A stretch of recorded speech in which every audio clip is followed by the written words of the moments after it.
Todo mundo me ouvindo bem? Sim? Então vamos. Aula passada, ontem, a gente chegou em dois modelos probabilísticos, tá? A binomial e a hipergeométrica, né? A binomial com essa cara aqui e a hipergeométrica com essa cara aqui.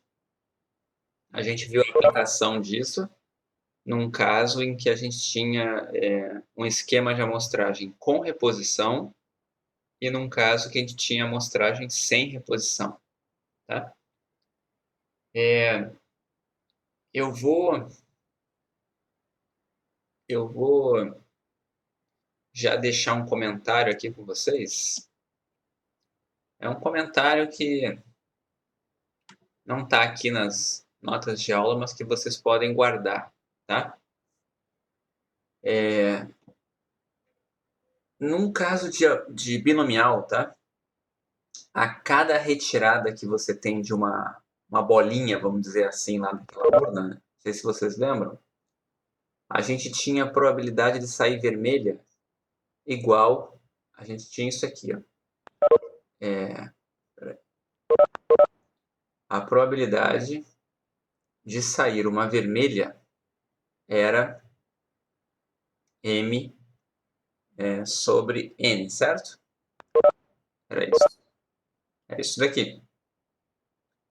Então, a gente sabe que a probabilidade de sair vermelha na primeira retirada era igual à probabilidade de sair vermelha na segunda, assim por diante, na enésima. Ok? Vocês concordam com isso aqui? Naquele exemplo da aula passada? Quando você tinha uma amostragem com reposição, isso aqui era verdade, certo? E quando a amostragem é sem reposição? Essa aqui é a pergunta que eu quero fazer agora para vocês. Então, esse daqui foi um caso com reposição. Tá legal? Mas e se fosse sem reposição? Qual seria a probabilidade de ser vermelha na primeira retirada, sem reposição? Qual seria a probabilidade de sair vermelha na primeira retirada, sem reposição?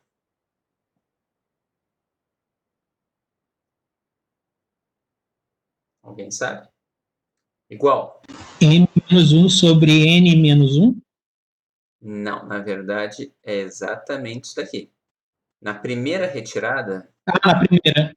você ainda não tirou,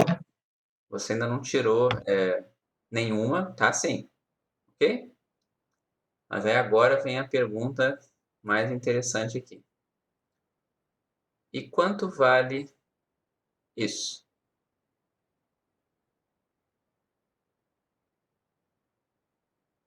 Quanto vale a probabilidade da segunda sair vermelha?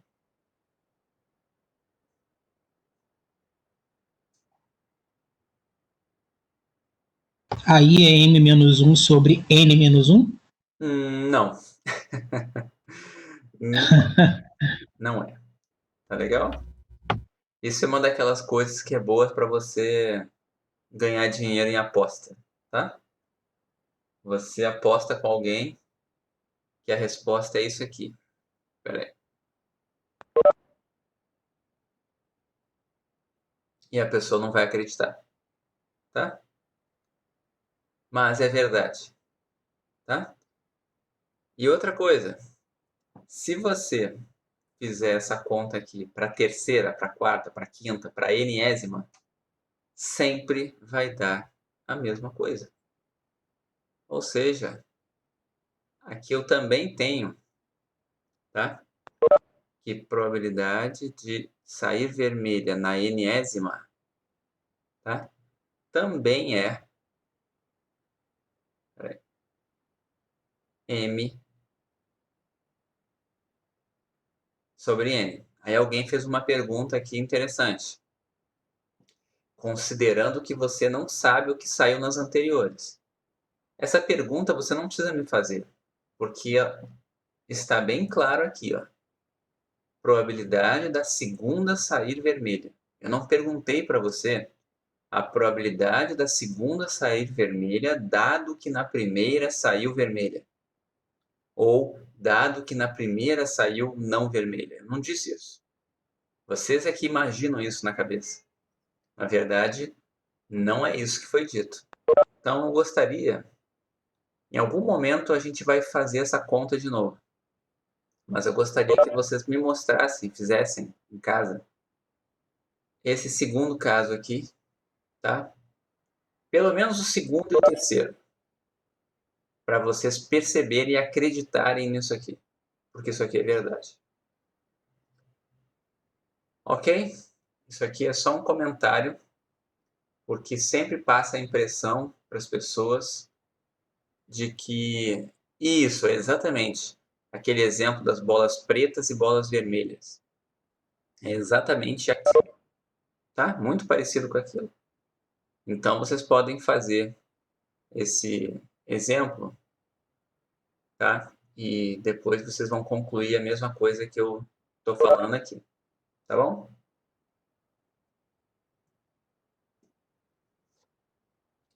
Vamos fazer, eu deixei para fazer esses exercícios aqui, alguém conseguiu fazer? Alguém teve tempo de fazer?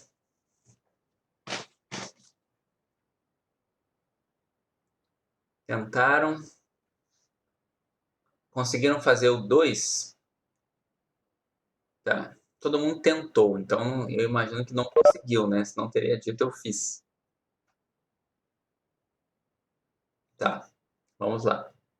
Exercício 2, tá?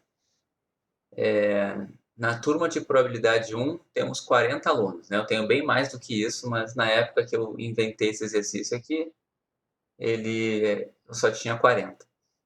Dos quais 8 participam ativamente do centro acadêmico, né? Originalmente não era isso, era ser Black Bloc, tá? Mas era outro contexto que a gente estava vivendo aqui no Rio de Janeiro, então eu mudei, tá? Então, 8 participam do centro acadêmico. A gente vai selecionar 5 alunos para participar de uma comissão aqui na coordenação de graduação.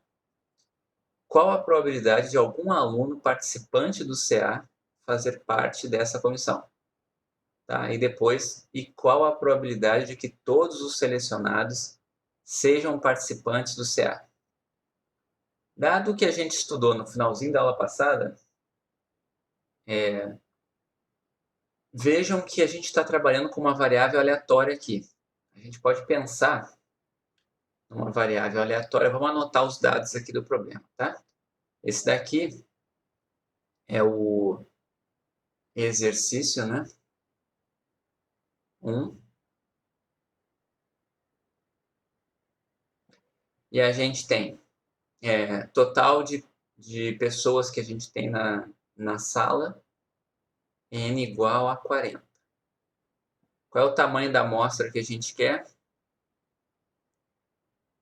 5 pessoas. O que mais que tem lá? Fala que 8 pessoas participam do CA, certo? Então eu vou deixar um 8 aqui, não vou dizer o que ele é ainda, mas vamos colocar um 8 aqui. 8 participam do CA. E eu estou interessado, tá? Eu já vou dizer o que é isso aqui. Eu estou interessado na seguinte variável aleatória. Número de alunos do CA na comissão. Não é bem do CA, é participantes do CA, né? O centro acadêmico. Na comissão. Isso aqui são os dados do problema, por enquanto, tá?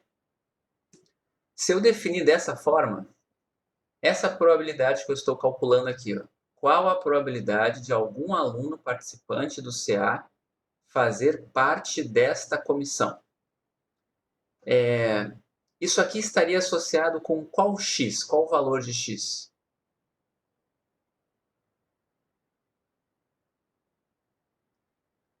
Probabilidade de algum aluno participante do CA fazer parte da comissão. Isso seria x igual ao quê? Não, eu ainda não perguntei modelo probabilístico, eu perguntei só... eu escrevi um, mas é o 2. Tá bom, obrigado por me lembrar disso.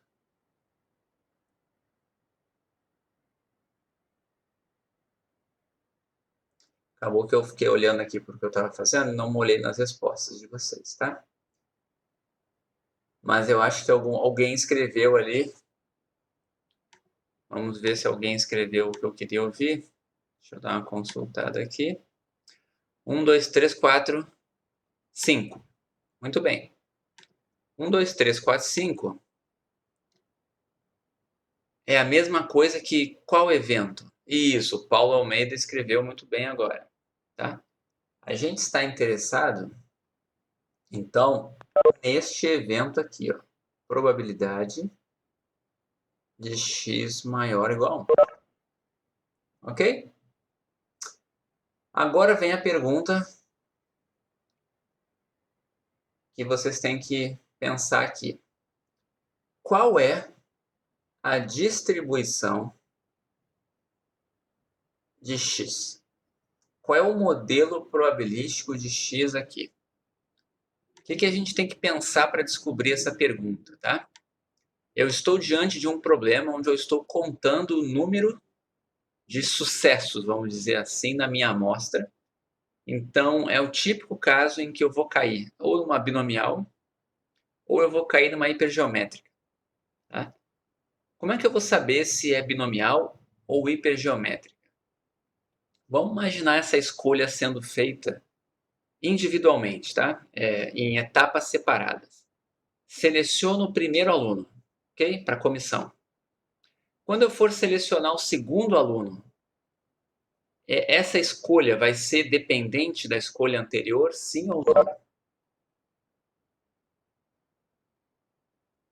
Quando eu selecionar o segundo aluno, essa escolha vai ser independente da escolha anterior, sim ou não?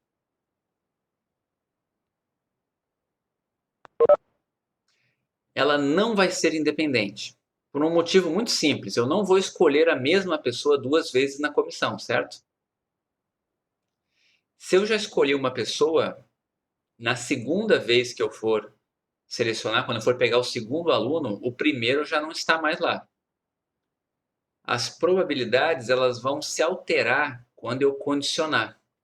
Então, a probabilidade do segundo selecionado ser do centro acadêmico, dado que o primeiro era, vai mudar. Tá? Ou dado que o primeiro não era, vai mudar. Eu tenho uma dependência aqui.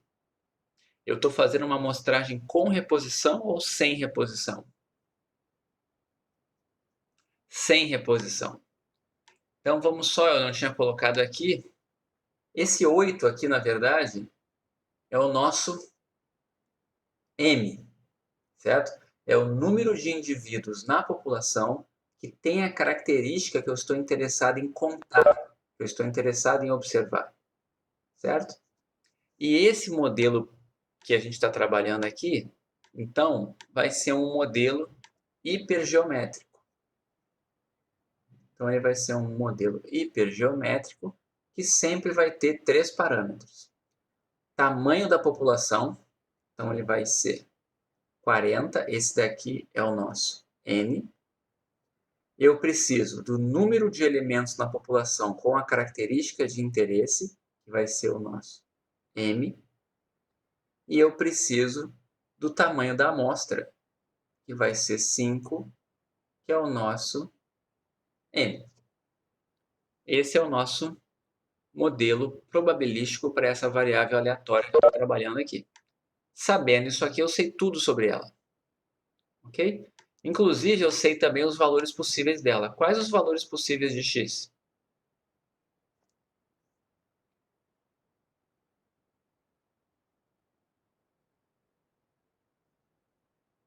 Os valores possíveis de x não são 1, 2, 3, 4, 5. Tá faltando alguém. 0. Ok? É 0, 1, 2, 3, 4, 5. Então, vamos olhar para cá. Eu quero calcular probabilidade de ter pelo menos um cara do centro acadêmico. Pelo menos um aluno do centro acadêmico. Como é que eu posso fazer essa conta? Eu posso fazer a soma da probabilidade de x igual a 1, x igual a 2, x igual a 3, x igual a 4, x igual a 5. Mas espera aí, é muito mais fácil eu trabalhar com a ideia do complementar, né? Porque probabilidade de x maior ou igual a 1 é 1 menos a probabilidade de x menor do que 1. Concordam? Porque o complementar do evento x maior ou igual a 1 é x menor do que 1. Tá legal? Só que, quando é que o x é menor do que 1?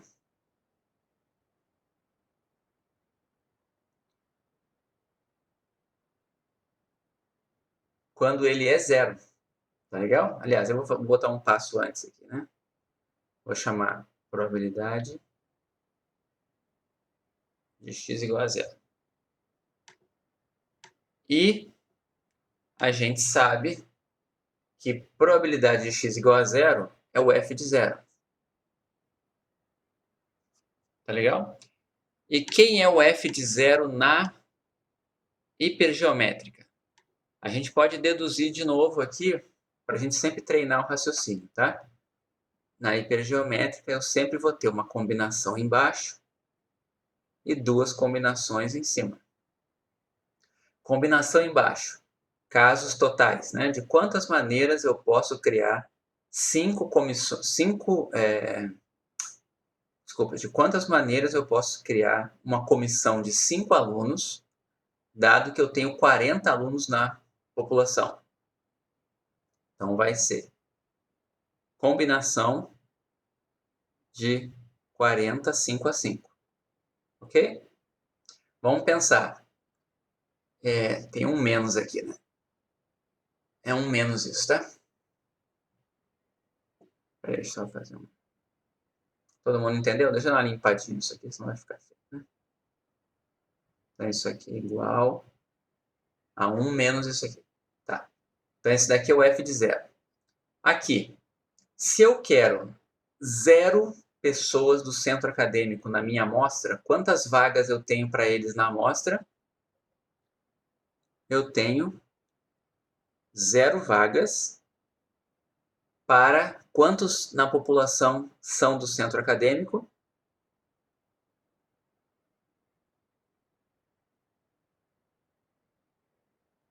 Quantos? 8. Isso. Tá? E vamos lá. E quantos eu quero na amostra que não são do centro acadêmico? Eu quero 5 na minha amostra. E quantos que não são do centro acadêmico? 32. Tá? Deixa eu ver, eu não sei se eu tenho o gabarito disso aqui. Eu acho, tá? Que a resposta de tudo isso daqui é 0,69, mas não tenho certeza. Tá? Depois vocês podem conferir. Tá? Bom, que mais que eu tenho aqui? Foi pedido outra coisa. Foi pedido aqui. Qual a probabilidade de que todos os participantes, de que todos os selecionados sejam participantes? Tá? Então, qual é a probabilidade de que todos os selecionados sejam participantes? O que ele está pedindo? Repete a parte da probabilidade de x maior do que 1. Espera aí, vamos lá. Essa parte aqui? Tá. Vamos lá. A pergunta aqui é, todo evento sempre tem seu complementar. Tá? E a gente sabe que a probabilidade do complementar de A é 1 menos o P de A. Certo? Tá legal? Então vamos pensar aqui. Se esse cara aqui é um evento, eu posso sempre calcular a probabilidade dele como 1 menos a probabilidade do seu complementar. E vice-versa. Eu sempre posso fazer isso. Posso trocar esse cara para o lado de cá e esse cara para o lado de cá. Tá? A grande questão aqui é saber quem é o complementar desse cara aqui. Certo? Então vamos pensar. Só tem duas opções. Se esse cara ocorre, ok? O que seria não ocorrer esse cara? O complementar é isso, né? Complementar é x maior ou igual a 1, só que não. Tá? Se o x é maior ou igual a 1, só que não, significa que ele não é maior ou igual a 1. Então ele é menor do que 1. Certo? Então esse cara daqui é exatamente o complementar desse cara aqui. Então a probabilidade de um em relação ao outro sempre vai ser 1 menos o outro. Esse é 1 menos o seu complementar e esse é 1 menos esse cara aqui, o seu complementar. Ok? Só que como eu estou num caso discreto, né? Probabilidade de x menor do que 1, só tem uma situação que isso ocorre.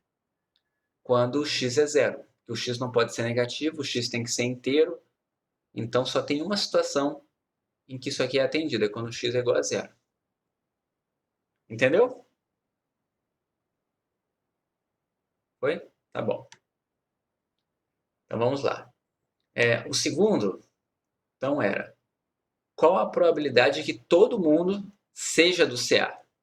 Ok? O que significa isso em termos de probabilidade? Qual é o evento que eu estou querendo calcular probabilidades aqui? Todo mundo é do CA. É a probabilidade de x o quê? É a probabilidade de x igual a 5. Porque o x mede o número de elementos na minha amostra que são do CA, ou que participam do CA. Então, eu quero essa probabilidade aqui na segunda pergunta que foi feita. Tá? Só que esse probabilidade de x igual a 5 nada mais é do que a função de probabilidade aplicada no ponto 5. Ok? E a função de probabilidade aplicada no ponto 5, se vocês forem lembrar lá, né? Vamos só dar uma lembradinha rápida aqui, né? É só colocar 5 aqui no lugar do x, tá? Mas eu estou refazendo o raciocínio aqui só para vocês treinarem, tá? Então, sempre vai ser casos totais. De quantas maneiras eu posso criar as comissões? 40, 5 a 5. Eu tenho 8 caras do CA na população e 32 que não são. Quantas vagas agora eu quero para pessoas do CA? Para eu ter 5 pessoas do CA na minha amostra, as 5 vagas da amostra estão com os caras do CA. E quantas vagas sobraram para quem não é do CA? 0. Ok? Essa é a probabilidade que eu estou interessado. O que vocês acham? Essa probabilidade é alta ou baixa? Na época que eu fiz esse exemplo aqui, né? Tinha uma preocupação dos black blocs estarem decidindo coisas na ENSE, né? Então a gente fez esse exemplo aqui de brincadeira só para poder calcular a probabilidade que desse azar de todo mundo da comissão ser black bloc. Nada contra o black bloc, né? Mas aí seria uma comissão bem tendenciosa, né? Então a probabilidade disso aqui acontecer é exatamente 0, depois, se não me engano, são 4 zeros. E depois 85. Então a gente poderia ficar tranquilo que isso não ia acontecer, né? Tá legal? Essa daqui é a probabilidade de interesse nossa. Dúvidas?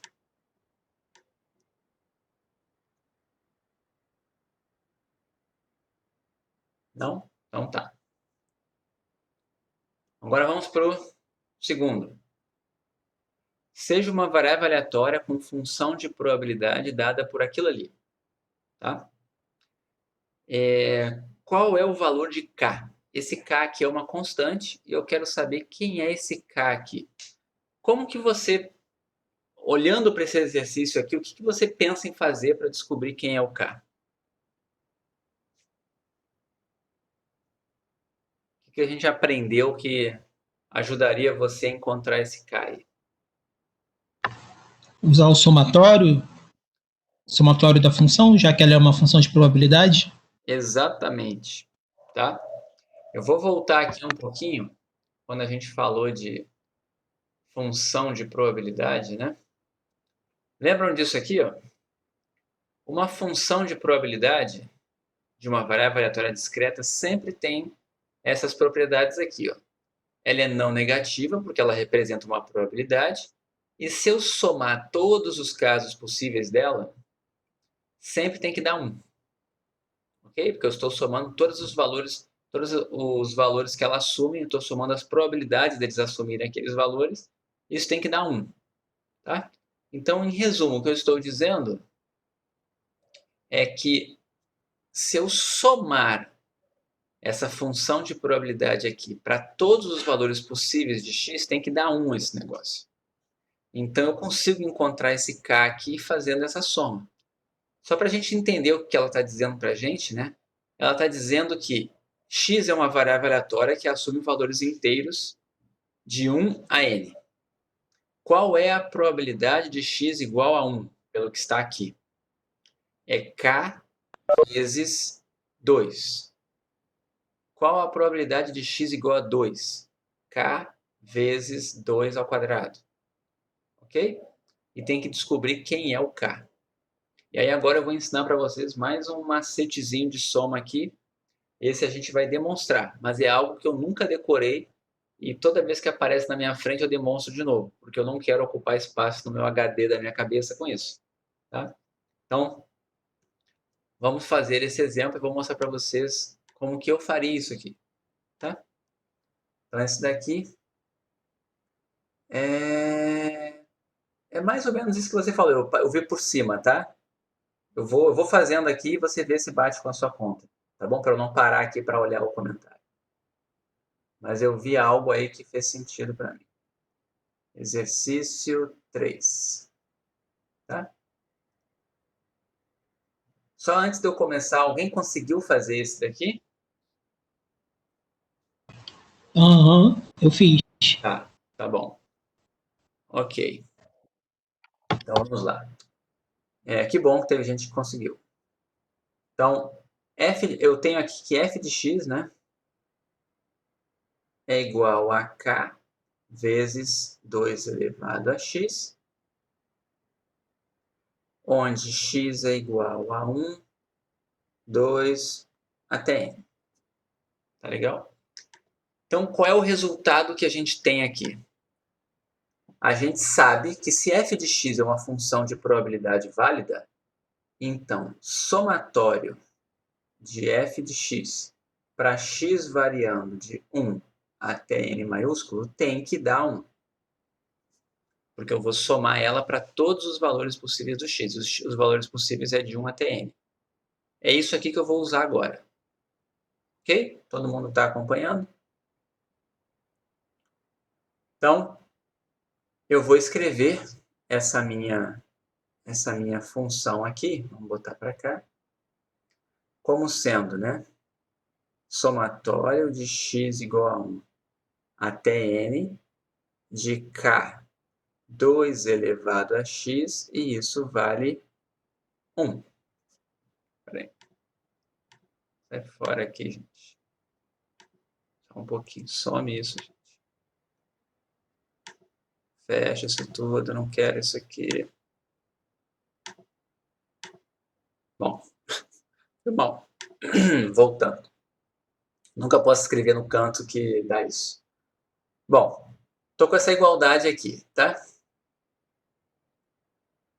Essa igualdade aqui.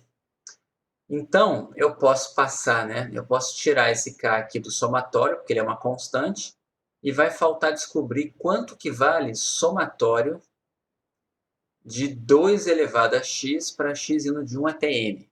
Tá? Nessa hora, você pode pegar lá seu material do nível médio lá, de somas, né? As somas de PA, de PG, coisas desse tipo, pode procurar no Wikipedia, ou você pode simplesmente pensar dessa forma aqui, ó, que eu vou botar aqui embaixo, tá? Então, eu vou colocar aqui um asterisco, isso aqui é um asterisco, não parece, mas é, e vou fazer o seguinte, eu quero encontrar quanto vale essa soma aqui. Ok? Eu vou chamar essa soma aqui de interesse de S. Tá legal? Vou chamar essa soma aqui de Sn, que seja. Tá? Soma desses n termos aqui eu vou chamar de Sn. Tá legal? Isso aqui é um S, não um 5. Ok? Então, o que eu estou dizendo? Eu estou dizendo que quem é essa soma aqui que eu estou encontrando? Quem é somatório de 2 elevado a x? Quem é o primeiro termo desse somatório? É 2, certo? 2 elevado a 1. Mais o segundo termo desse somatório, 2 elevado a 2. Mais 2 elevado a 3. E assim por diante, até 2 elevado a n. Todo mundo concorda? Isso daqui é igual ao meu Sn. Certo? O que eu vou fazer agora? Eu percebi que tem um padrão aqui, né? Isso aqui está sempre aumentando a uma razão de 2. Eu estou multiplicando por 2. Então eu poderia pensar o seguinte: quanto valeria se eu fizesse, por exemplo, 2Sn? Quem seria a minha soma se eu tivesse 2Sn? Quem seria o primeiro termo da minha soma, né? Se eu multiplicar por 2 aqui, o que vai acontecer aqui? Esse cara aqui, que era 2, vai ficar 2 ao quadrado. Certo? Mais esse cara, o segundo cara aqui, quando eu multiplicar por 2, vai ficar 2 ao cubo. Esse daqui vai ficar 2 elevado à quarta. E assim por diante, até 2 elevado a n mais 1. Certo? Pronto, com isso aqui eu já tenho a resposta. Porque eu estou interessado em descobrir quem é Sn. Eu quero saber quem é Sn. E agora eu tenho duas equações aqui. O que eu posso fazer? Eu posso fazer a segunda menos a primeira. Se eu fizer a segunda equação menos a primeira, o que eu vou ter? Vou colocar assim aqui, né? Logo, se eu fizer a de baixo menos a de cima, eu vou ter que 2Sn menos Sn, ou seja, esse cara menos esse cara é igual a todo mundo que está aqui menos todo mundo que está aqui, concordam? Só que o que acontece quando eu faço a linha de baixo menos a linha de cima? Quando eu fizer a linha de baixo menos a linha de cima, esse cara aqui eu vou fazer ele menos esse cara daqui, ele vai cortar. Vai ficar 2 elevado a 2 menos 2 elevado a 2, vai zerar. Esse cara aqui, o segundo cara aqui de baixo, vai cortar com esse cara aqui. O terceiro aqui de baixo vai cortar com o quarto aqui de cima. O penúltimo aqui de baixo vai cortar com o último aqui de cima. Só tem dois caras que não vão cortar. Alguém comentou ali, foi o Paulo, né? Só quem não vai cortar é o 2 elevado a n mais 1, que é esse cara aqui que não tem ninguém em cima. E esse cara aqui, ó, que não vai cortar com ninguém, mas vai ficar com um sinal de menos. Certo? O que eu fiz aqui? Eu apenas subtraí a segunda linha da primeira, né? Subtrair, fiz essa daqui menos essa daqui. Obtive essa expressão aqui. Então, o que eu tenho agora? Daqui, eu tenho aqui 2Sn menos Sn é Sn. Então, essa daqui é a resposta de quanto vale aquela soma. 2n mais 1 menos 2. Ok? Então, vamos voltar lá para cima, onde a gente estava. A gente estava aqui. E agora eu vou continuar essa conta aqui. Então, eu já sei que esse somatório vale k vezes, né? Que o k saiu do somatório, k vezes 2 elevado a n mais 1 menos 2. E isso é igual a 1. É isso aqui que está dito aqui. Consequentemente, eu consigo a resposta agora, que vai ser k é igual a 1 sobre 2n mais 1 menos 2. Essa é a resposta do problema. Vocês entenderam o que foi feito? Tem dúvidas? Tá? Isso aqui são essas somas finitas, né? É a única que eu sei de cabeça, tá? É a única que vocês vão precisar, eu acho, na graduação, assim, tirando na matéria de cálculo 3, que vocês vão ter que fazer várias, tá? Mas nas matérias de estatística, mais assim, a que mais vai aparecer finita é essa daqui, tá? Acho que 99% das vezes é isso aqui que vai aparecer. Ok? Podemos avançar? Professor, Oi. eu fiz por PG finita e é a mesma Isso. coisa também. Isso é uma PG finita. É, Isso, exatamente. Vocês usaram a fórmula da soma de uma PG finita. Pegaram, hoje em dia é bem fácil conseguir isso, né? Só estou mostrando para vocês que somas desse tipo você consegue fazer desse jeito aí. Eu nunca decorei esse negócio, eu nunca me preocupei em procurar, porque eu sempre treino esse raciocínio aqui, sempre sai. Tá? Mas enfim, se você identificou que é uma PG finita, é só botar no Google quanto vale a soma de uma PG finita que você resolve. Tá legal? É uma outra maneira mais fácil. Ok? Então eu vou avançar aqui. Variável aleatória contínua. Tá? Agora eu vou dar uma noção de variável aleatória contínua e depois eu vou definir variável aleatória de novo, de uma maneira geral. Tá? Mas primeiro eu quero comentar da variável aleatória contínua. De uma maneira geral, tá? Quando é que você vai ter uma variável aleatória contínua? Quando a sua função de distribuição acumulada, aquela f maiúscula, for contínua. Se a sua função acumulada for contínua, lembra disso aqui, ó. Lembra disso aqui? Isso aqui é uma função acumulada que a gente viu no caso discreto. Ela dá saltos, ok? Ela dá saltos nos pontos em que eu tenho massa de probabilidade. Sempre acontece isso. Quando eu tiver uma função acumulada que for contínua, tá? Eu vou ter uma variável aleatória contínua. Essa é uma definição de variável aleatória contínua, mas eu quero mostrar algumas características que ela vai ter, tá? Que são derivadas do fato da função acumulada ser contínua. Tá? A primeira coisa é o seguinte, se você tem uma função contínua, tá? O limite vindo pela direita e o limite vindo pela esquerda vão ser idênticos e vão ser iguais a f de x. Tá? Então, o que é essa minha notação? Eu quero introduzir essa notação aqui.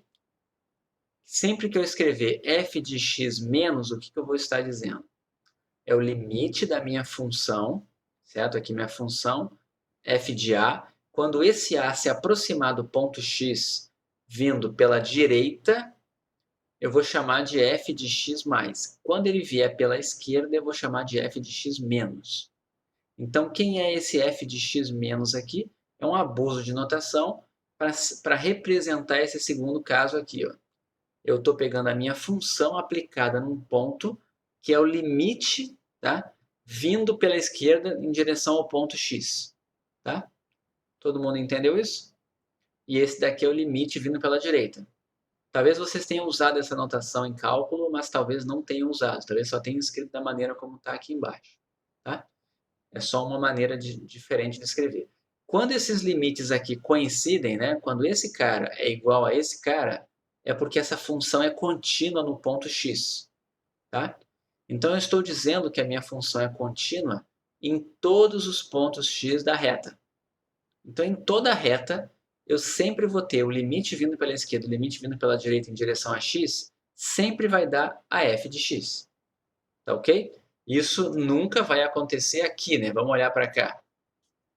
Aqui, por exemplo, né? Quem é a minha acumulada no ponto 3? Quem é f de 3?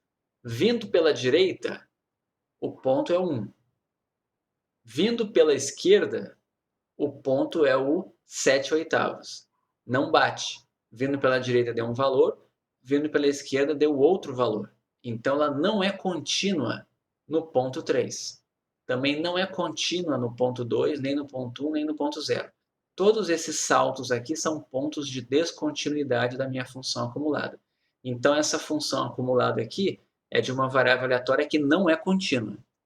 Tá? Se essa função aqui fosse contínua, né, fosse uma curva aqui bonitinha, seria uma variável aleatória contínua. É isso que essa definição aqui está dizendo. Ok? Agora vamos para as implicações disso. Primeira implicação interessante. Quanto vale probabilidade de x igual a x'? Uma probabilidade de um ponto, no caso contínuo. Tá?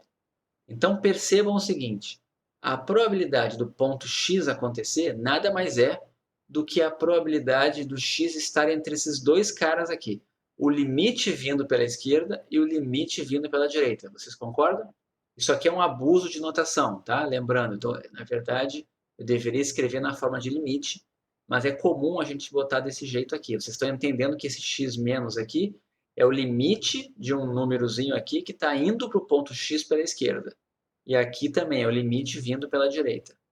Tá legal? Se o x está entre esses dois caras aqui, ele é exatamente o ponto x. Tá claro isso para vocês? Está claro isso? Ok. Só que o que acontece? Se a nossa função é contínua, tá? Se a nossa função f de x é contínua, vir pela direita, tá? O limite vai dar exatamente igual ao ponto x. Então, eu colocar esse menor igual aqui na direita, eu posso colocar porque ela é contínua. Tá? Vindo pela direita, ela é contínua. E eu também posso fazer a mesma coisa vindo pela esquerda. Tá? Mas eu vou escrever aqui só pela direita porque eu quero colocar um evento do tipo menor, menor igual. Por que eu estou escrevendo do tipo menor, menor igual? Porque eu quero escrever essa probabilidade de x estar entre A e B como f de B menos f de A. Lembram disso? Eu quero fazer isso aqui, ó. Vamos voltar. Eu quero fazer isso aqui, ó. Probabilidade do x estar entre A e B, quando aqui é menor e aqui é menor igual, vai ser a acumulada no ponto B menos a função acumulada no ponto A, função de distribuição. Então, ali de novo eu estou com isso também. Eu consegui botar o igual aqui porque ela é contínua, e agora eu vou chamar de f em x menos f em x menos. Só que se ela é contínua, f em x é o f de x. E o f em x menos também é f de x. Então, quanto vale isso daqui?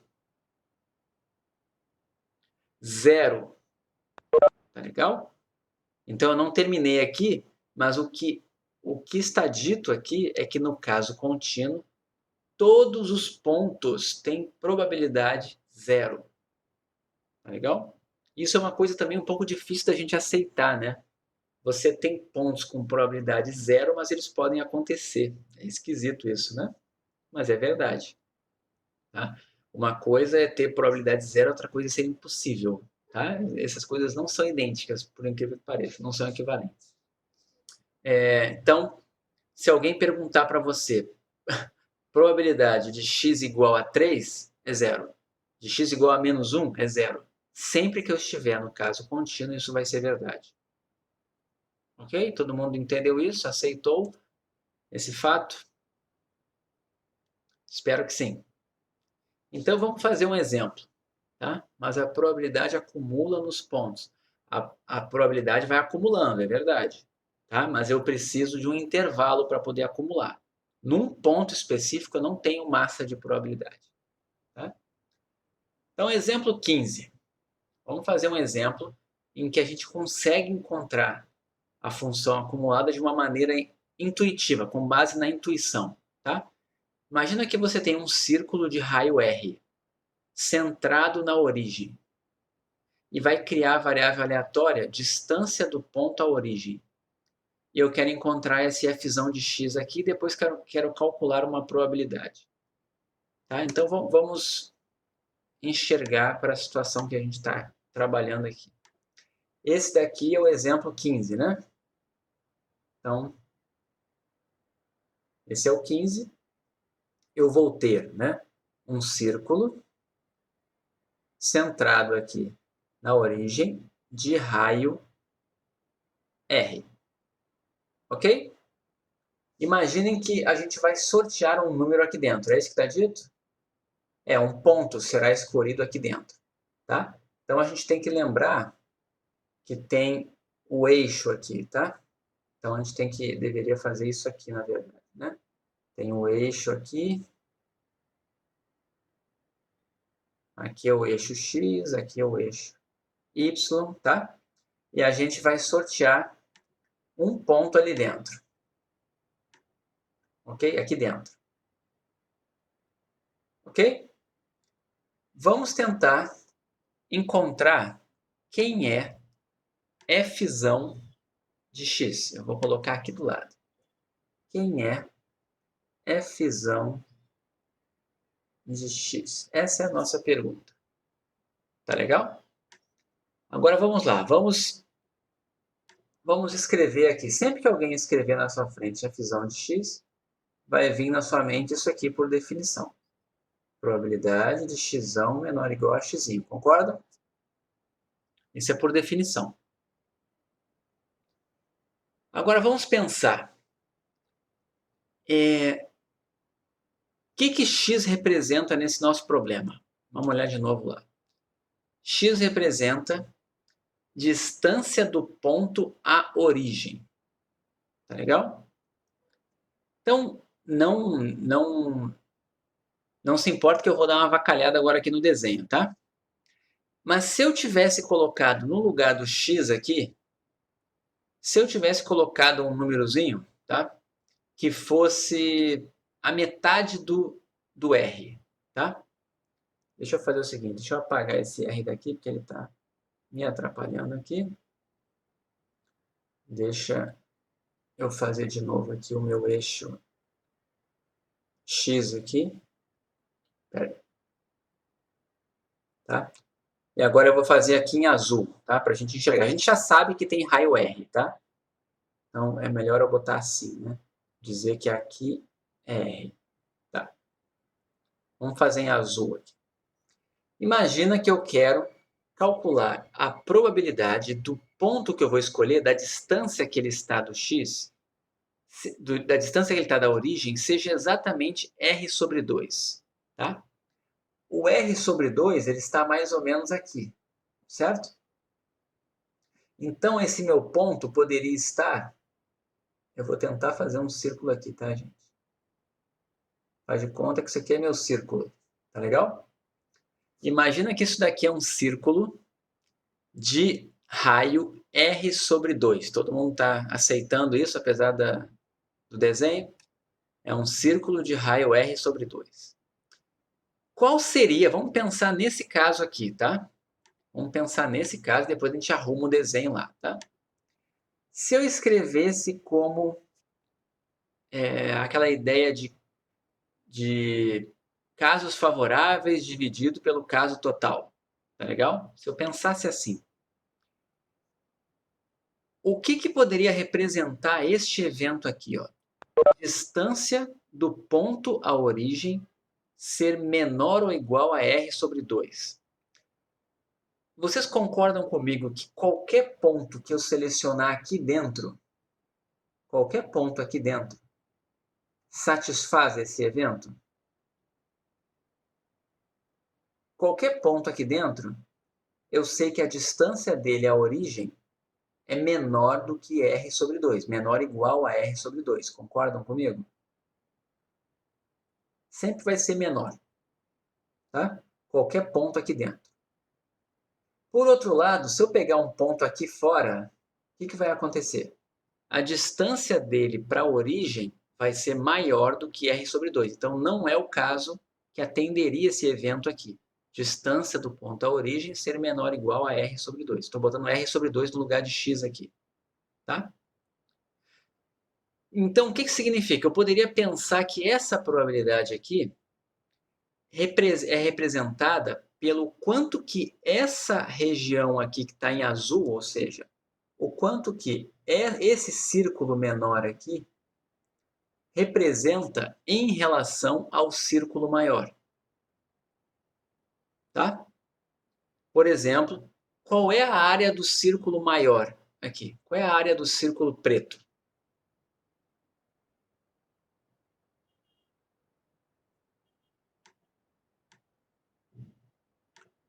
Dois pi r? Pi r ao quadrado, né? Então, R ao quadrado. ele vai ser isso daqui. Essa é a área do círculo maior. E essa área aqui em azul representa toda a minha região aonde essa condição aqui é satisfeita. X menor ou igual do que um x que eu estou chamando aqui de r sobre 2. Se fosse assim, tá? Eu teria que fazer aqui π, a área do menor, né? Π, se eu usasse x igual a r sobre 2, aqui seria r sobre 2 ao quadrado. Tá? Mas eu vou fazer o seguinte, eu vou chamar aqui, deixa agora eu vou dar uma limpadinha aqui, tá? Eu vou chamar esse ponto, então vou ter que dar um zoom aqui, senão vai ficar ruim de escrever. Eu vou chamar esse ponto aqui de x, certo? Se eu utilizar esse x aqui como aquele raio ali, então quanto que vai valer a área do círculo menor?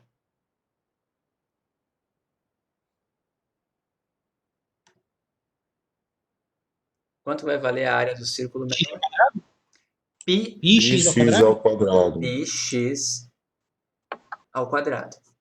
Vocês concordam comigo que isso aqui é uma representação do quanto essa área aqui varia em relação à área total? Se vocês concordam com essa ideia, vocês estão aceitando que essa daqui é a probabilidade que a gente está interessado. Vamos pensar um caso extremo, tá?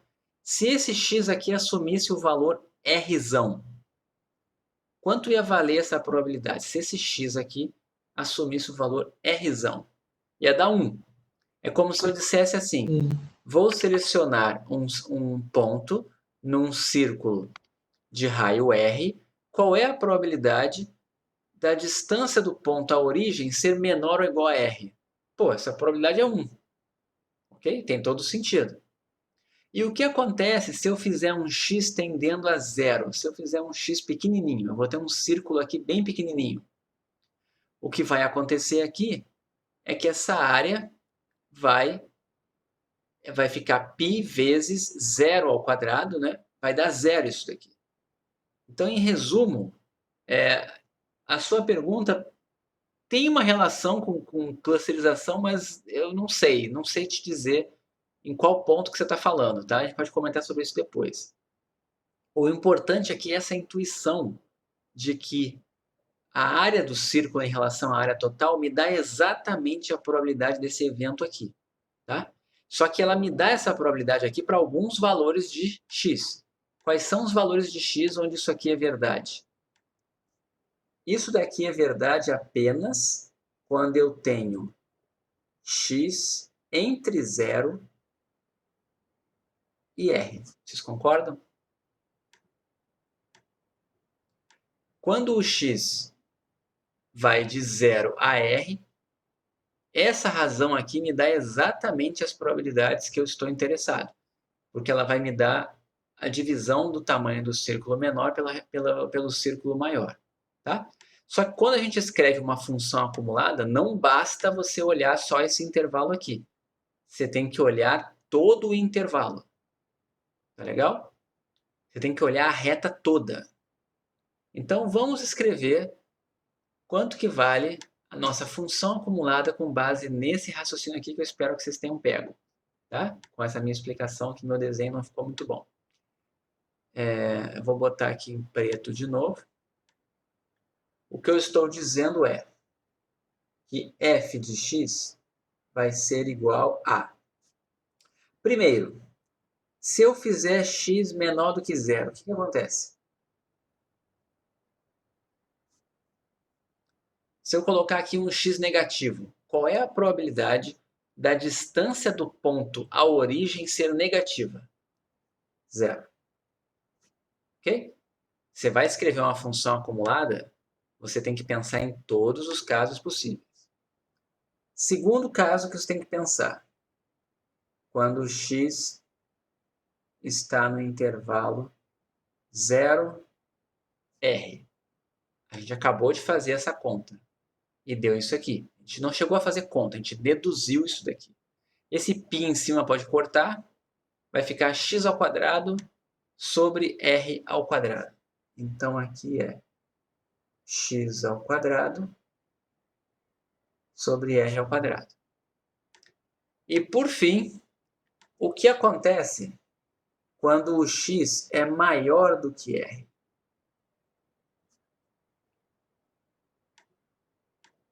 Não é zero. Vamos lá. Imagina que esse r aqui é 1. É 1. Certo? Isso. Imagina que esse r aqui é 1. Qual é a probabilidade da distância do ponto que eu escolher para a origem ser menor do que 1 milhão? Qual é a probabilidade da distância do ponto que eu vou escolher a origem, que essa distância seja menor ou igual a 1 milhão? Qual é essa probabilidade? Ela é acumulada, tá? É uma função acumulada. Ela vai ser 1. Tá legal? Isso é uma coisa que vocês não podem esquecer.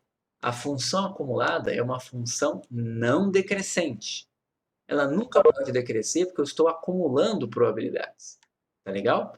Então, essa probabilidade aqui vai ser 1. Tá legal? Quem não conseguiu enxergar esse finalzinho aqui, tenta enxergar assim. O que seria, né, um f de x, por exemplo, aqui, vamos imaginar um f de r mais 10. Quanto seria f de r mais 10? Tá? F de r mais 10 é a mesma coisa que a probabilidade de x menor ou igual a r mais 10. Todo mundo concorda? É definição de função acumulada. Ok? Só que é o seguinte, x menor ou igual a r mais 10, eu posso dividir esse intervalo aqui em dois pedaços. Eu posso olhar para isso aqui como sendo a probabilidade de x menor ou igual a r, certo? A união com um evento que é disjunto, certo? Que seria do x estar entre r mais 10, vou botar para cá, menor que x, menor ou igual a r mais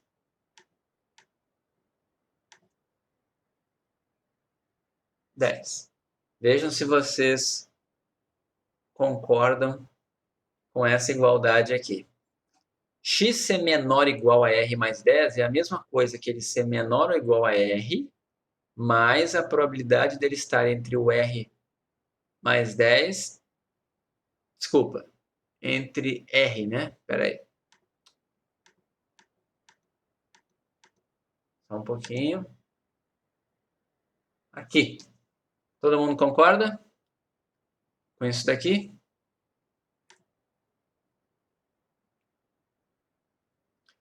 Se você concorda com isso daqui, aí eu pergunto, quanto vale essa primeira aqui? A probabilidade da distância do ponto à origem ser menor ou igual do que o raio do círculo é 1. E qual é a probabilidade da distância do ponto à origem estar entre um número que é maior do que R e um número que é R mais 10? Nunca vai acontecer isso aqui. Então, isso daqui tem probabilidade 0. Então, isso aqui vai dar 1. Ok? Porque a probabilidade é acumulada. Então, para finalizar, falta só a gente fazer o gráfico dessa função aqui. Tá? Então, quando você vai fazer o gráfico de uma função acumulada, você tem que colocar a reta toda, certo? Então, aqui está o x.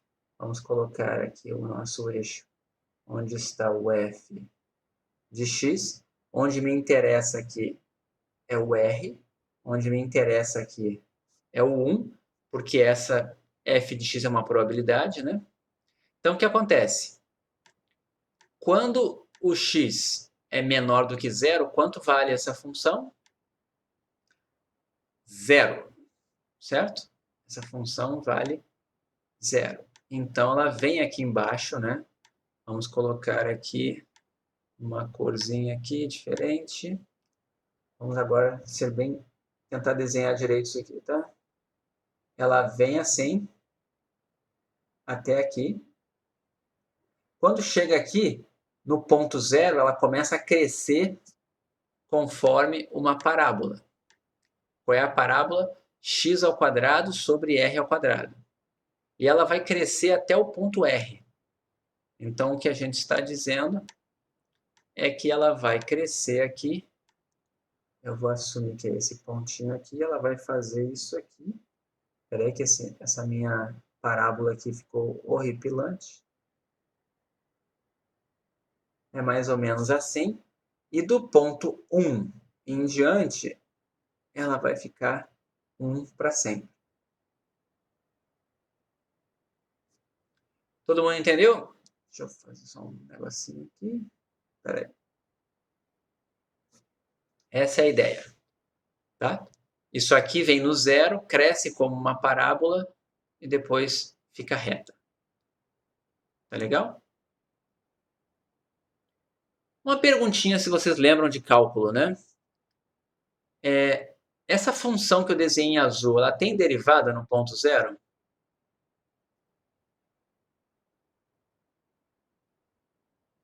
Você sabe me dizer? Tem, Tem, né? tem, Ela é derivável no ponto tem. zero. Mas ela é derivável aqui, no ponto R? Não. Não, Não, Por que não? é um ponto de convergência, né? Isso. Exatamente. Alguém falou ali a expressão mais a gente não esquecer no mundo real, né? Tem um bico aqui, né? Se você imaginar uma reta tangente aqui, tem várias retas tangentes aqui que tocam esse ponto, né? Eu poderia imaginar uma reta tangente assim, eu poderia imaginar uma reta tangente assim. Eu tenho várias retas tangentes aqui nesse ponto, porque tem um bico aqui, tá legal? Então ela não é derivável nesse pontinho aqui, ó, mas é contínua, tá? É uma função contínua, mas ela não é derivável nesse pontinho aqui.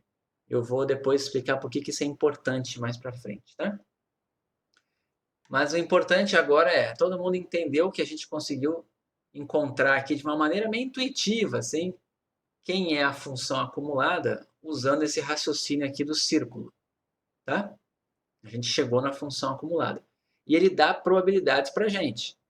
Inclusive foi pedido aqui uma probabilidade, né? No exercício foi pedido uma probabilidade. Não lembro mais qual era. Vamos ver lá. Item B. Qual a probabilidade do ponto escolhido cair a uma distância menor do que r sobre 2 metros do centro do círculo? Porque aqui é em metros, tá? Então, qual é a probabilidade dessa distância ser menor que r sobre 2? O que você tem que fazer para fazer essa conta aí? O que faz? Fazer assim, né? Espera aí só um pouquinho. Tira essa linha aí.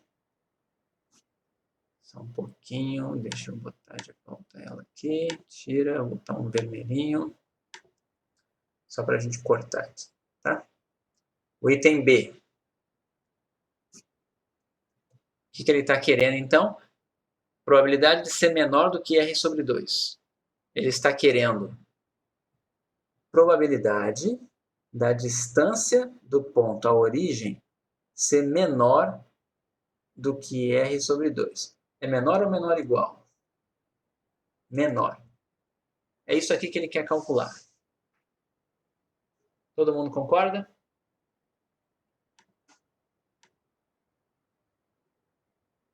Ok? Estou assumindo que vocês estão concordando comigo, tá? Pergunta, né? X é uma variável aleatória que tem função acumulada contínua? A gente chegou numa acumulada ali. Aquela acumulada que a gente chegou. É uma função contínua isso aqui? É uma função contínua. Se isso é uma função contínua, significa que essa variável aleatória aqui é contínua. Se ela é contínua, eu posso escrever isso aqui assim, ó.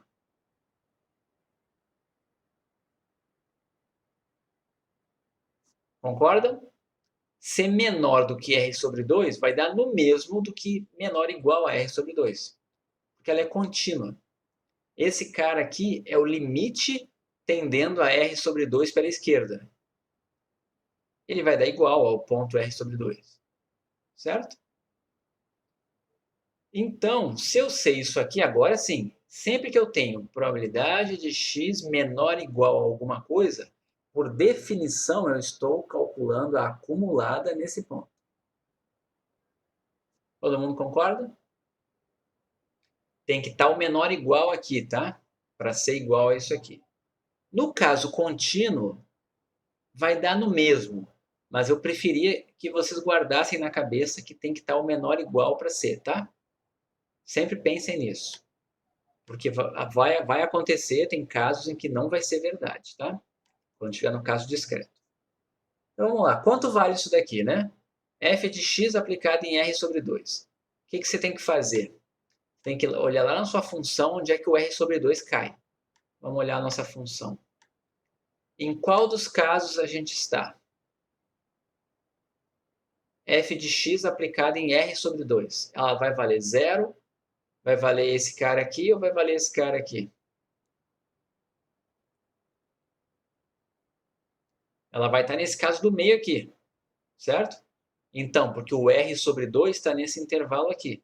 Então, basta eu substituir o r sobre 2 aqui, ó. Tá? Então, agora sim, vamos voltar para lá e vamos resolver. Então, pela função que a gente acabou de encontrar, isso tem que dar r sobre 2 ao quadrado dividido por R2, certo? E quanto vai dar isso? 1/4. Todo mundo entendeu?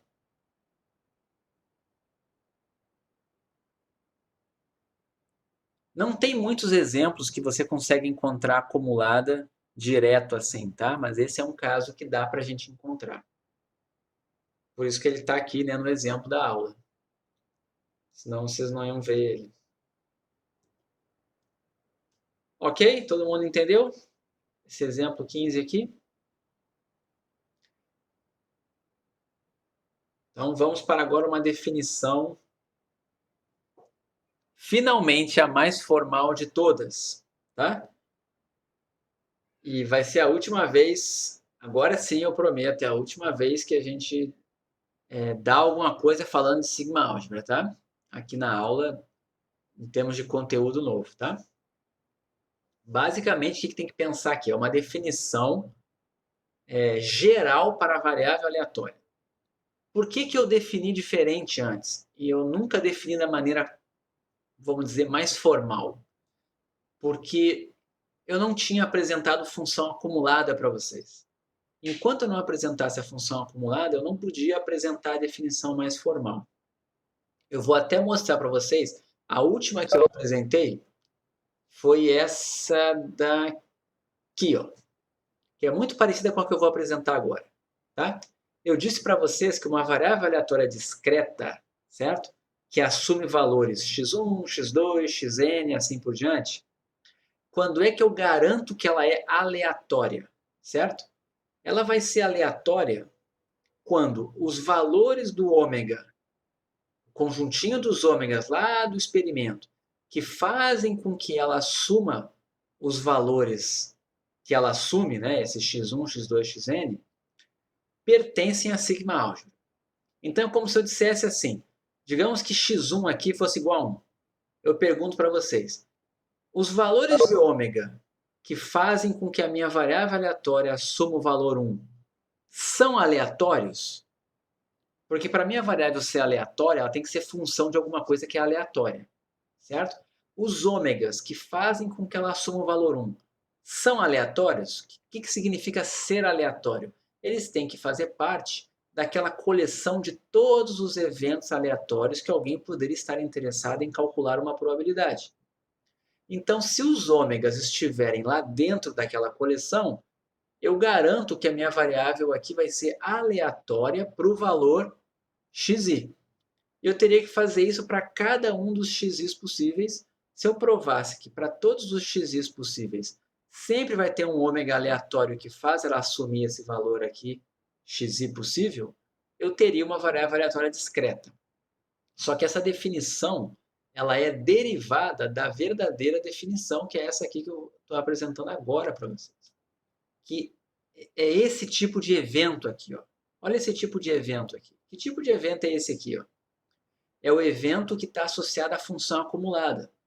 Tá? Lembra? É isso aqui que a gente calcula a probabilidade na função acumulada.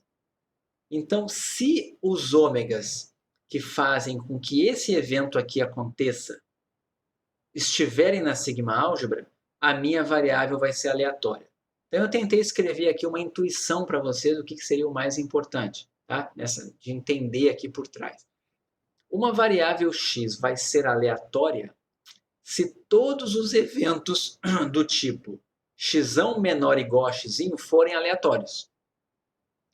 Aí você pensa, pô, isso é meio óbvio, né? Ela é aleatória quando os seus eventos são aleatórios. É, mas é isso mesmo. A questão é, o que significa x menor ou igual a x ser aleatório? Essa é a intuição. É você imaginar que lá por trás tem um experimento que foi realizado que gerou ômegas e esse ômega que saiu lá do experimento é que fez com que a sua variável aleatória assumisse o valor menor ou igual a x. E esses ômegazinhos que saíram lá no experimento, todos estão dentro da sigma álgebra. Então, dizer que um evento é aleatório é dizer que ele está dentro da sigma álgebra. Tá legal? Então, é só isso aqui. Ah, interessa isso muito, eu vou pedir para você provar que uma variável é aleatória. Não, não vou colocar isso, eu não colocaria isso numa prova. Tá? Mas essa intuição é importante vocês terem. Então, se alguém perguntar um dia, ou se você precisar fazer um dia alguma conta mais avançada, planejar alguma coisa mais teórica ou mais complexa, quando que a sua variável lá do cálculo vai ser aleatória, certo? Ela vai ser aleatória quando existe um ômega por trás que faz ela assumir aqueles valores que ela assume. Então, uma parábola lá do cálculo, lá no cálculo é só uma parábola. É uma variável que muda de acordo com os valores de x. Quando é que ela vai ser aleatória? É a sigma álgebra que dá origem a ômega? Não, o ômega dá origem a sigma álgebra. Tá? Então, só voltando. Lá no cálculo, né, quando é que aquela parábola vai virar aleatória? quando os valores daquela parábola forem funções de um ômega, de um espaço amostral, forem função de um experimento. Tá? É nesse sentido que ela vai virar aleatória. Ok? Bom, essa é a intuição da coisa. Eu demorei muito tempo para entender essa intuição aqui, porque eu li e não entendia, tá? Não tinha essa intuição em lugar nenhum escrita, né? Nos livros só tem esse evento aqui, só tem essa linha aqui, tá? Entendeu? Entender desse jeito aqui, eu levei bastante tempo quando estava aprendendo esse negócio de probabilidade. Espero que vocês pulem essa etapa que eu fiquei empacado por muito tempo, tá? Na época que eu estava estudando isso. Bom, entenderam a ideia mais ou menos do que é uma variável aleatória? E viram que eu tive que escrever aqui, ó, x menor ou igual a x, porque a função acumulada sempre vai existir, tanto no caso discreto quanto no caso contínuo. Okay? Aquela outra definição que eu fiz não era aplicável para o caso contínuo. Essa daqui é aplicável para o caso contínuo. Então, essa é a única definição que é aplicável para o caso discreto e para o caso contínuo. Por isso que eu não podia apresentar antes. Eu tinha que falar desse tipo de evento aqui, que está associado com a função acumulada. Bom, chega, já falei bastante dessa parte, dei mais ênfase até do que ela merecia nesse curso, tá? Nesse nível que a gente está estudando. Então, vamos adiante. Quando que eu vou ter uma variável aleatória contínua? Eu já tinha dito isso há 10 minutos atrás. Se e somente se a sua função de distribuição f for contínua. Sempre que você tiver essa situação, você vai ter uma variável contínua. Como consequência, a gente já viu anteriormente, vai acontecer isso aqui, ó. Esses 4 eventos aqui vão ser iguais a partir de agora no caso contínuo. Você pode botar o menor igual onde você quiser, que não vai fazer diferença nenhuma por causa desse raciocínio aqui, ó. Certo? Que a gente acabou de fazer. Como f de x vindo pela esquerda é o mesmo de f de x vindo pela direita, que é o mesmo de f de x, você sempre vai poder escrever esses eventos aqui, essas 4 formas aqui são iguais. Ok? Todo mundo entendeu essa parte aqui? Até aqui? E além disso, tá, vai aparecer agora mais uma função que a gente tem que guardar. Tá? Que função vai ser essa? Quando você estiver no caso contínuo, tá? A gente pode mostrar que sempre vai existir uma função, tá? Que vai estar associada a essa minha função acumulada, integrando ela. Então, o que eu estou dizendo aqui? Isso aqui tem a ver lá com o cálculo que você aprendeu no semestre passado, tá? Você vai poder escrever essa f de x aqui como sendo a integral de menos infinito até o ponto x de uma função, tá? E essa função vai ser não negativa. E essa função vai receber um nome. O nome que ela vai receber é função densidade de probabilidade, a famosa FDP, tá? Então vocês vão escutar direto isso, a FDP, que aqui em probabilidade não é uma ofensa, tá? É apenas o nome da função densidade de probabilidade. A gente também vai chamar muito ela de densidade. Ah, cadê a densidade? Me mostra a densidade. Cadê a densidade? A densidade é simplesmente essa função que está aqui dentro. Ok? É uma definição, tá? Então, eu tô dizendo para vocês que quando a gente está no caso contínuo, tá? Vai existir essa função aqui, ó. Tá? Na verdade, isso aqui você tem como provar que isso aqui é verdade. Tá? Agora, uma outra coisa lá do cálculo. O que representa essa integral aqui? Ó? Como que você imagina na sua mente essa integral aqui? O que essa integral está fazendo?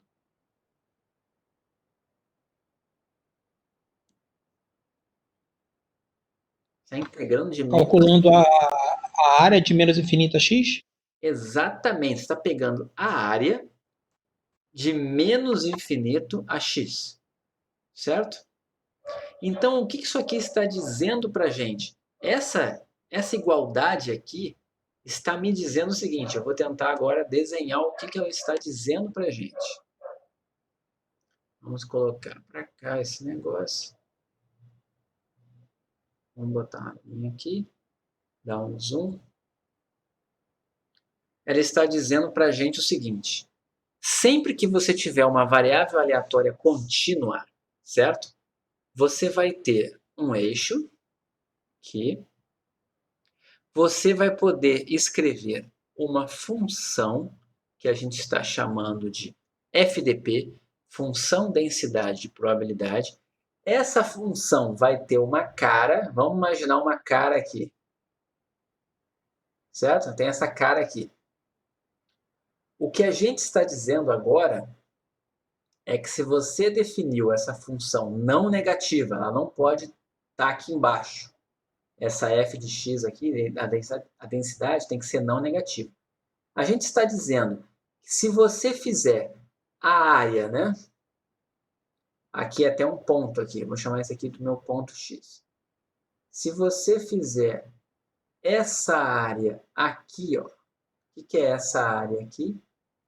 Essa área aqui é a integral de menos infinito até o ponto x, certo? Da minha função. Aí eu vou mudar aqui o argumento para poder manter a letra, tá? Tem uma ideia melhor. Ao invés de eu mudar o argumento, eu vou mudar esse ponto aqui. Vai ficar mais fácil. Eu vou chamar esse ponto aqui de A. A integral de menos infinito a A de f de x dx, todo mundo concorda que essa área pintadinha aqui é dada por essa expressão aqui? Vocês concordam? Tá? Então, o que a gente está dizendo agora? Que essa área aqui, além de ser essa integral aqui, ela também vai ser o nosso f de A. Em resumo, essa área aqui vai representar a probabilidade de x ser menor ou igual a A. Vocês entenderam isso? Essa é a relação entre densidade e função acumulada. Toda função acumulada vai poder ser vista como resultado de uma integral, ou seja, uma área acumulada, integrando numa função. Uma função contínua e não negativa, que recebe o nome de densidade. Ok? Aí vem uma pergunta. Tá bom, mas e da onde vai cair essa densidade? Ela vai cair do céu esse negócio? Porque a gente aprendeu o que é a definição de função acumulada e acabamos de fazer um exemplo em que a gente deduziu o valor da função acumulada. Mas como que eu vou encontrar essa f aqui? O que vocês acham? Vocês lembram de teorema fundamental do cálculo? Aquelas coisas que você aprendeu lá em cálculo 1? Tem a ver com isso aqui. Se você encontrou essa igualdade aqui, ó, significa o quê? Que se você derivar esse cara aqui, ó, essa f, quem que você vai encontrar se você derivar essa f aqui? Você vai encontrar a fzinha. f de x. E quando você integra a fzinha, você encontra quem? A acumulada. Então vale a ida e vale a volta. Então você vai usar cálculo 1 para encontrar a acumulada e para encontrar a densidade. Se eu te der a densidade, você integra para encontrar a acumulada. Se eu te der a acumulada, você deriva para encontrar a densidade, porque existe essa relação entre as duas funções. Ok? Por isso que é importante vocês estudarem cálculo. Eu falei para vocês, quem fez introdução à estatística comigo, eu comentei lá que o mais importante do cálculo era perceber como que se calcula a área embaixo de uma curva. Se você entendeu a ideia de como que se calcula a área debaixo de uma curva, você pegou 90% do que interessa de cálculo, porque aqui tem derivada, aqui tem limite, aqui tem integral, tem tudo aqui dentro, nesse desenho aqui. Tá?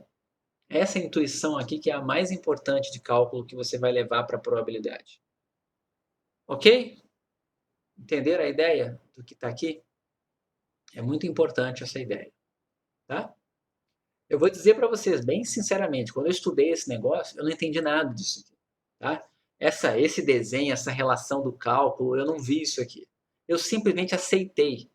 Eu simplesmente falei assim, tá bom, existe uma acumulada, eu tenho que derivar ela para chegar na densidade e acabou, eu não estou nem aí por que eu estou fazendo isso. Tá? Professor, Quando é que eu fui entender isso de verdade? Quando eu entendi essas ideias desses gráficos aqui. Oi, diga. por que ela é chamada de função não negativa? Sempre foi uma dúvida minha. É E por que não dizer função positiva? porque ela pode ser zero. Ok? É só por isso. Ela pode ser Entendi, zero. entendi. Essa que eu fiz vermelha aqui, ela é zero daqui para frente, tá vendo? E ela é zero daqui para trás. Eu não desenhei, mas ela é zero daqui para trás. Não tem nenhum problema eu Ah, calcular a tá. área quando ela é zero, porque a área embaixo de uma função que é zero. O problema é que se ela for negativa e eu integrar, eu vou começar a ter valores negativos nessa f aqui. Se ela Que pudesse não estar aqui pode. embaixo, eu teria valores negativos, aí não seria probabilidade. Então a gente Tá bom. restringe aqui, né, para um caso, como isso aqui é sempre não negativo, essa função aqui não pode ser negativa, certo? É por isso, Certo, obrigado, professor. tá bom? Bom, então essa ideia que está aqui está naquele desenho ali que eu fiz. A gente chama ela de FDP. Aí agora, finalmente, as propriedades finais de uma função acumulada, tá? Discreta ou contínua? O que interessa para a gente saber aqui? Primeira coisa, a função acumulada é monótona não decrescente. Então, a gente já viu dois casos, né? Caso discreto, a gente viu aqui, ó. Isso aqui, ela é monótona não decrescente. Ela nunca vai cair, porque eu estou sempre somando probabilidades. Nunca vai cair. Pode se manter constante? Pode, mas não pode cair. Por isso que ela é não decrescente, certo? Então, no caso discreto, é meio intuitivo enxergar isso aqui. E no caso contínuo, a gente acabou de fazer também um exemplo aqui. Olhem esse exemplo aqui. Ela é crescente nesse intervalinho aqui, ó, de 0 a r, mas no intervalo de menos infinito a zero e no intervalo de r a mais infinito, ela está constante. Vocês estão vendo? Ela não está crescendo. Por mais que meu gráfico aqui está caindo, é só porque eu desenhei torto. Ela não está caindo, ela está constante. Ela é não decrescente, certo? Ela não precisa crescer a vida toda, porque ela também não pode passar de 1, porque a minha função acumulada é uma probabilidade, ela não pode passar de 1. Então, essa minha função aqui eu não poderia crescer como uma parábola aqui para o resto da vida, ela tem que parar em algum momento. Mas ela sempre é não decrescente, tá? Então, esse é o primeiro comentário. Segundo comentário, o que acontece quando x tende a menos infinito? Quem é a f de x quando x tende a menos infinito? Tá? E esse aqui é o abuso de notação que eu vou usar. Eu vou sempre que eu escrever f de menos infinito, vocês vão entender que é f de x para x tendendo a menos infinito. Ok? O que acontece com ela? Sempre vai acontecer isso aqui. Lá no menos infinito, ela é zero. Ok? E como ela é não decrescente, ela vai sempre subir, subir, subir, subir, até chegar no 1. Quando ela chegar no 1, ela tem que parar de crescer. Então, a f de x, quando o x tende a mais infinito, nunca vai passar do 1. Ok? Ela tem que parar no 1. Toda função acumulada é assim. Seja discreta, seja de uma variável aleatória discreta, ou seja de uma variável aleatória contínua. Ok? Outra coisa, f sempre vai ser contínua à direita. Okay? O que significa isso? Né? A gente já viu que no caso contínuo, ela é contínua sempre, contínua pela esquerda e pela direita, ela é contínua. Tá? Então, esse caso aqui, essa função é uma função contínua, e acabou. Tanto pela direita quanto pela esquerda, ela é contínua. Agora, e no caso discreto, né? No caso discreto, vindo pela direita, ela é contínua. Então, no ponto 3, tá? Ela vale 1. O limite vindo pela direita, se aproximando do 3, também vale 1. É contínua pela direita no ponto 3. Aqui, no ponto 2. No ponto 2, ela vale 7/8. Vindo pela direita, ela também vale 7. Quando se aproxima do ponto 2, ela também vale 7/8. É contínua à direita, certo? Pela esquerda não, né? Quando vem pela esquerda dá o salto. Então, ela sempre vai ser contínua à direita, tá? Seja discreta ou seja contínua. E caso seja contínua a variável aleatória, ela vai ser contínua à direita e à esquerda, a função acumulada. Entenderam isso aqui? Importante entender isso. Contínua à direita, entenderam? Um comentário, só de curiosidade para vocês saberem. Se vocês pegarem um livro de probabilidade, tá? Um livro de probabilidade que tenha sido editado no leste europeu, por exemplo, um livro russo, tá? Os livros russos de probabilidade antigos, tá? Se você pegar um livro clássico de probabilidade antigo, é o contrário. Porque lá na Europa Oriental tem livros que foram publicados onde eles definiam a função acumulada. Deixa eu só botar aqui, cadê a função acumulada? Só para a gente... Aqui, ó. Essa definição aqui, ó, é uma definição aceita no Ocidente, tá?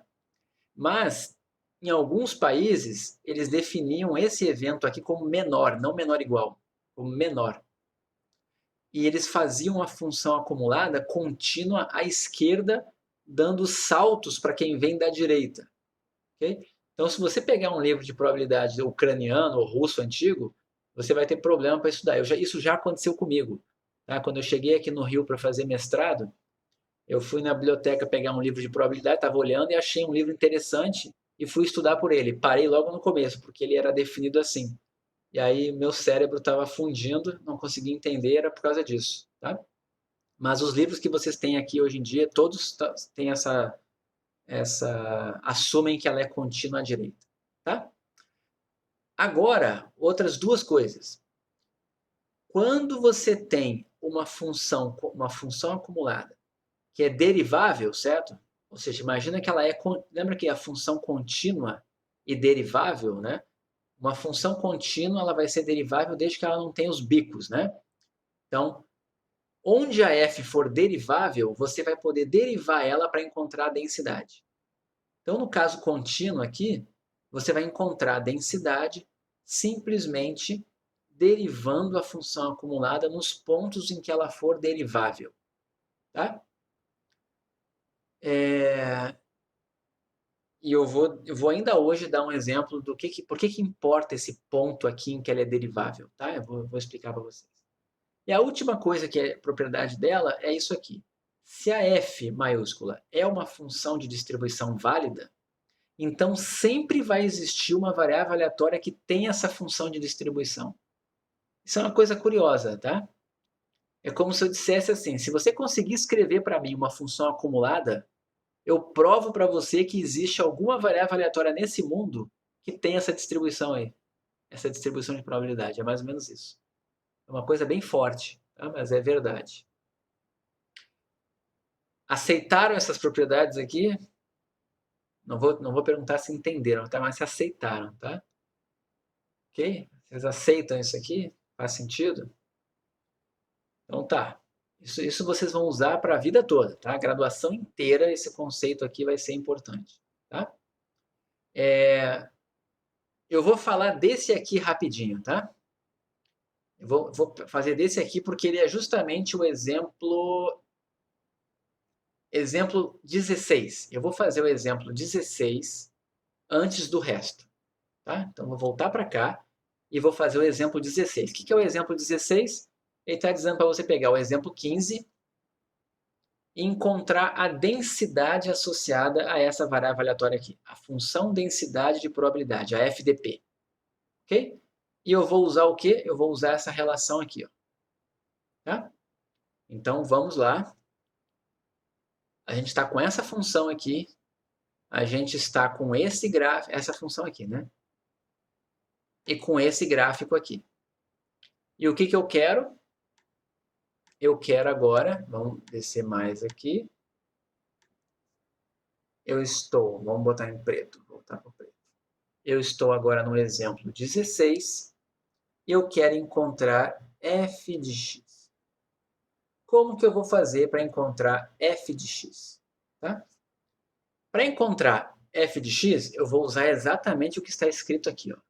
F de x vai ser a derivada da acumulada da função de distribuição, onde ela for derivável. E onde ela não for derivável, quanto vai valer minha densidade? Está escrito aqui. Zero. Zero. Ok? Zero. Então vamos lá. Vamos olhar para a nossa função. Tem que derivar esse negócio. Vamos olhar para ela. Aonde que ela é derivável?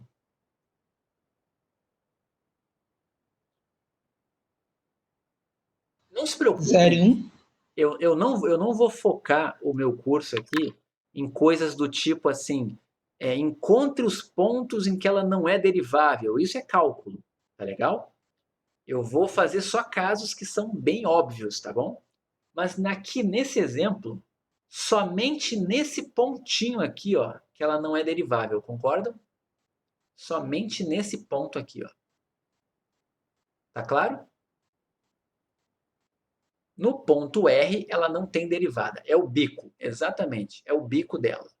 Ela não tem derivada aqui, tá? Então, eu já sei que no ponto R, quanto vai valer minha densidade? No ponto R, 0. Todo mundo aceitou isso? Ó, nos pontos é derivável. Quando não é derivável, é 0. Então, eu já sei que a minha densidade é 0 no ponto R. Tá ok? É a primeira coisa que eu tenho que perceber. Agora, vamos olhar para cá. Vamos derivar essa função.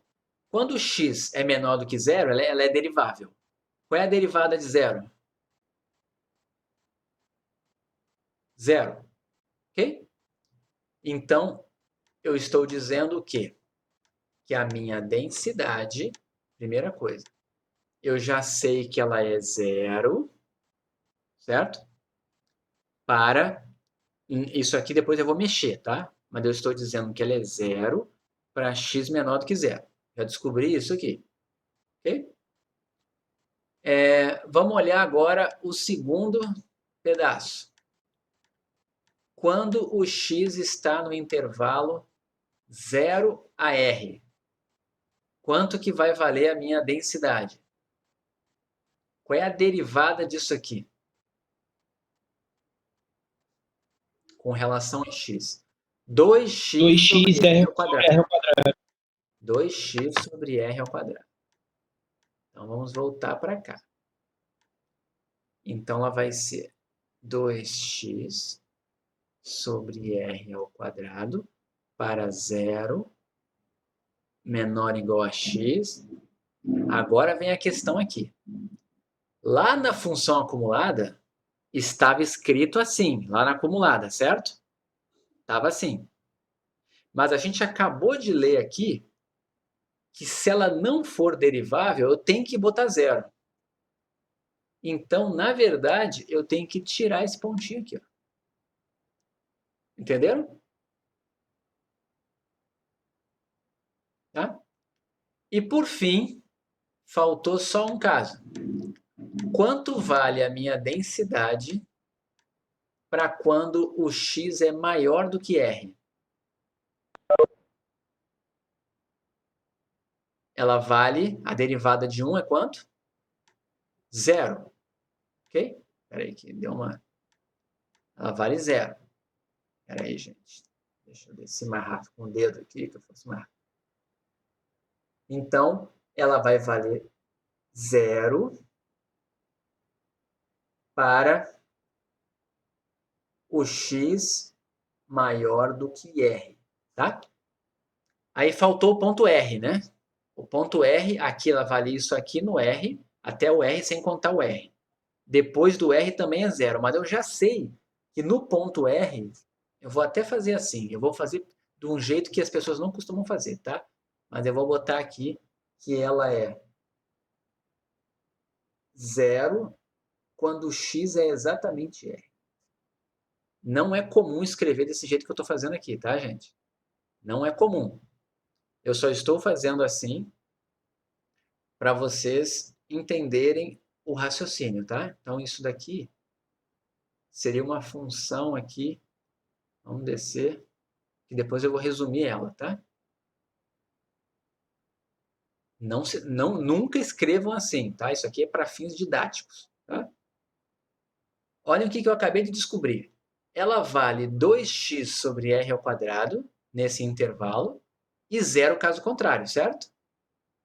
Então, eu vou escrever ela de uma vez só, simplesmente assim. Vou colocar aqui agora. Logo, f de x é igual a 2x sobre R2 para 0 menor que x menor que R e 0. Vê se vocês concordam. Vamos olhar aqui, né? De 0 para baixo, ela valia 0. Certo? No ponto 0, quanto ela vale aqui no 0? Quando x é exatamente 0, quanto dá isso aqui? 0, né? Vocês estão vendo? Quando x é 0, ela dá 0. Tá? Quando o x é do R em diante, ela vale 0 também. Então, eu poderia definir ela assim. Não teria problema nenhum se você fizesse isso aqui. Ó. Agora, esse é o ponto que muita gente fica na dúvida, né? Se eu fizesse isso aqui, tinha problema? Não, não tem problema. Não tem problema nenhum você fazer isso aqui, tá? A rigor também, se você substituir aqui, tá? Quanto que vale nesse ponto aqui, ó? Aqui dá problema. Aqui não dá problema. Olhem por quê. Com esse menor igual, aqui, se eu fizer x igual a 0, essa expressão já me dá 0. Ok? Então, tanto faz eu fazer assim ou eu fazer assim.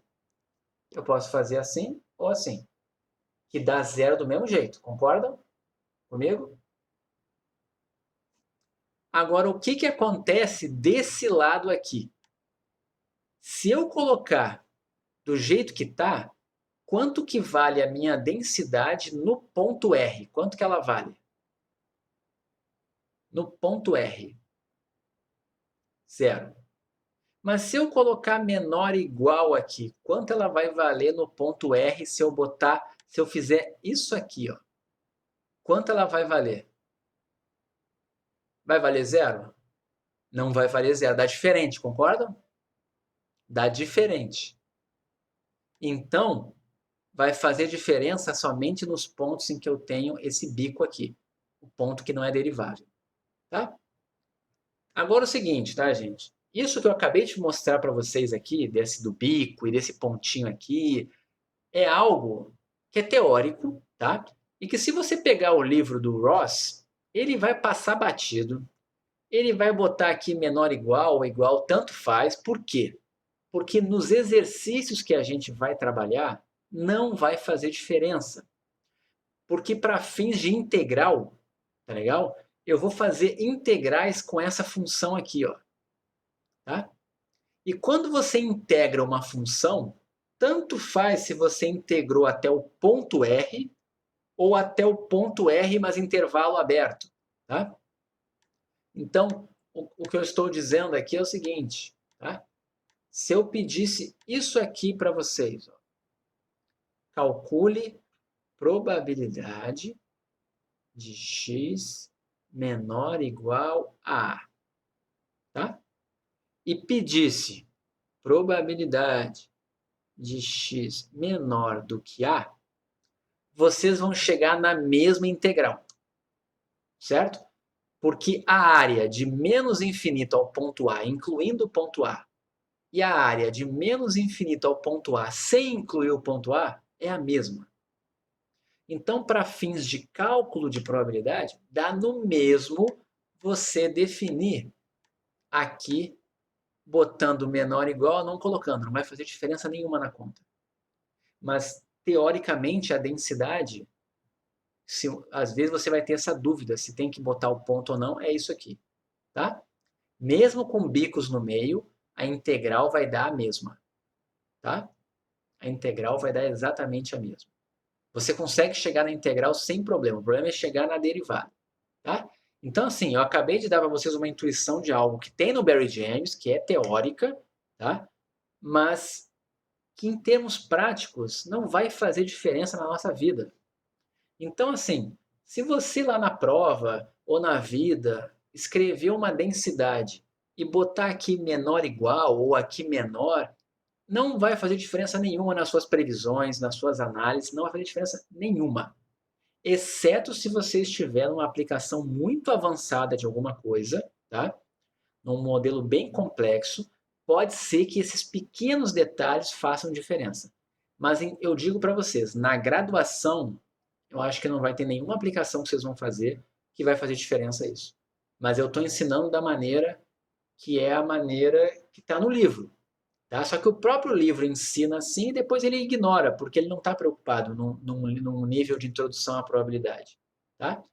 Então, e por que isso? Você vai ver vários professores escrevendo no quadro isso, vários livros, você vai ver isso em todo momento alguém dizendo isso aqui. Ah, isso aqui é verdade nos pontos em que é derivável. Mas por que está escrito isso aqui? Por que não disse então que era só derivar e acabou? Não me interessa se é derivável ou não, entende? Então, para vocês entenderem o porquê dessas propriedades aqui, eu estou explicando essa relação com o cálculo 1. Tá?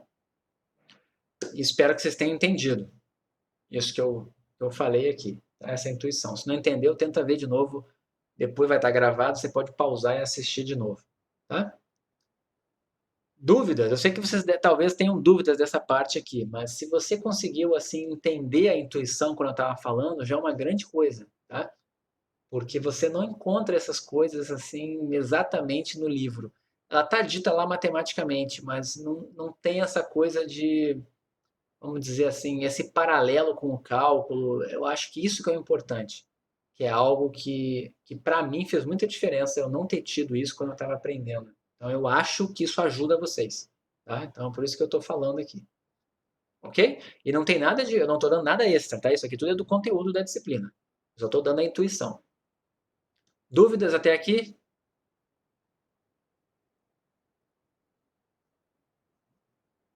Alguma dúvida? Não? Então vou falar do último slide e a gente para. Tá? O último slide de hoje é esse aqui. Tá? E aí na aula que vem eu falo de um outro ali e a gente faz exemplos. Sempre que alguém quiser saber o comportamento probabilístico de uma variável aleatória, certo? Você vai poder dar para essa pessoa uma dessas informações aqui. Se você der uma dessas informações aqui, você disse tudo o que a pessoa precisa para calcular uma probabilidade. Então, a primeira coisa, tá?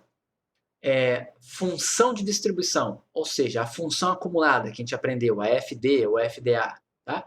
Ela define a distribuição de qualquer variável aleatória x.